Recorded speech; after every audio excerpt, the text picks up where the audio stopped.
व्यापार के प्रति मोह भंग हो गया।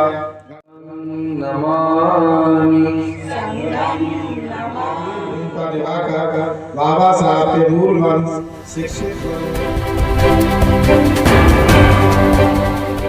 हमारे साथ है यहाँ के आयोजक जिन्होंने इतना बड़ा कार्यक्रम करवाया। आखिर क्या सोच के सर, क्या उद्देश्य है इस कार्यक्रम के पीछे? ऐसा है, ये सभी को जय भीम नमो बुद्धाय। जैसा कि जब मैंने बाबा साहब के बारे में जैसे जानना शुरू किया तो मुझे विश्वास हो गया कि बाबा साहब से बढ़कर ज्ञानवान पूरी दुनिया में कोई नहीं है। और बाबा साहब ने जो बुद्ध का रास्ता दिया है, पूरी मानवता के कल्याण के लिए रास्ता है, तो उस रास्ते पे चलना हर एक बुद्धिजीवी का परम कर्तव्य है। और बुद्ध के रास्ते पे सिर्फ हमारा देश ही नहीं, पूरी दुनिया में बहुत से देश इस रास्ते पे चल कर के बहुत तरक्की किए हैं। जापान उसका एक उदाहरण है कि जापान बहुत छोटा सा देश है, लेकिन उसने बुद्ध की विचारधारा पे चल कर के दुनिया में बहुत नाम कमाया है। और जापान की बहुत टेक्नोलॉजी एडवांस स्तर की है। तो इसलिए मैं कहता हूँ कि बुद्ध की विचारधारा मानवता के लिए और पूरे कल्याण के लिए, पूरे देश के, पूरे विश्व के कल्याण के लिए बहुत ही अच्छा है। तो इसलिए अब हमें और जो जागरूक लोग हैं उनसे मैं निवेदन करता हूं कि बाबा साहब की विचारधारा को समझें। बाबा साहब के लिखी गई बुद्ध और उनका धम्म एक ऐसी पुस्तक है, अगर उसको पढ़ लें तो निश्चित ही आपका कल्याण हो जाएगा। सर एक सवाल और कि जैसे कि जब शुरू में देखा गया 12-1 बजे के करीब बहुत कम पब्लिक थी और धीरे धीरे पब्लिक बढ़ती गई। आखिर कितने दिनों से इस कार्यक्रम की तैयारियां चल रही थी? तैयारियां तो ज़्यादा दिन से नहीं थी, अभी लोगों को 10-15 दिन से ही थोड़ा सा ये है बताया गया था थोड़ा सा, और लोगों के बीच में चर्चा हुई थी। अब लोग धीरे धीरे जान रहे हैं तो आ रहे हैं बाबा साहब की विचारधारा से।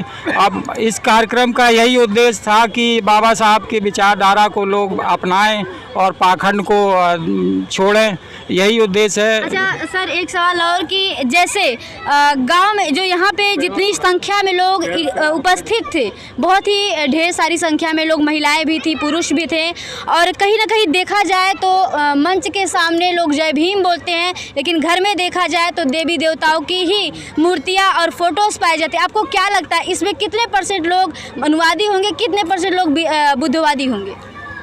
अभी ज़्यादा संख्या तो मनुवादी की है, क्योंकि ये एक्चुअल में क्या है कि लोगों के अंदर भय व्याप्त है। भय जब तक नहीं निकलेगा, लोग इनको पाखंडवाद से जुड़े रहेंगे। तो इसका सिर्फ एक तरीका है कि लोग ये विचारधारा को जब तक अध्ययन नहीं करेंगे, पढ़ेंगे नहीं, जब तक पुस्तकों में पढ़ेंगे नहीं, तब तक उनमें स्थायी बदलाव नहीं आएगा।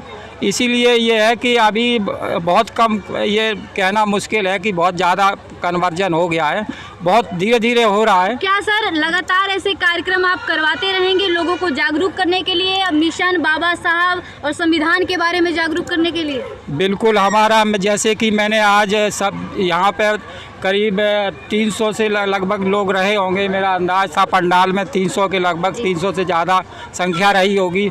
मैंने ये गवाह है जो लोग यहाँ मेरे कि मैंने घोषणा की है या अपना पूरा जो जीवन है, बाकी का जीवन बुद्ध और बाबा साहब की विचारधारा को समर्पित करूँगा। तो आज मैं आगे भी इस तरीके के प्रोग्राम कराता रहूँगा और लोगों को जिस तरीके से संभव हो सके प्रेरित करता रहूँगा। यही मेरा जीवन का ध्येय है और अंतिम लक्ष्य है। बाबा बहुत बहुत शुक्रिया। जब ऐसे लोग निकल के आते हैं जो हमारे महापुरुषों के विचारधारा पे काम करते हैं, क्योंकि इंसान जब एक कंफर्ट जोन में होता है, कंफर्ट जोन का मतलब कि जब वो नौकरी में होता है, एक सरकारी नौकरी में अच्छी खासी सैलरी मिल रही होती है, अच्छा बैकग्राउंड होता है, तो महापुरुषों के बारे में क्या वो अपने किसी के बारे में भी बात करना उचित नहीं समझता और अपने लोगों के बीच में जाना उचित नहीं समझता। तो ऐसे जो लोग मूवमेंट को आगे बढ़ाने का काम कर रहे हैं, इनके लिए बहुत बहुत साधुवाद। इसी के साथ मैं अपनी बातों को खत्म करती हूँ। ऐसे ही खबरों को लगातार देखने के लिए बने रहिए हमारे साथ और देखते रहिए रोशनी की रिपोर्टिंग गांव से शहर तक।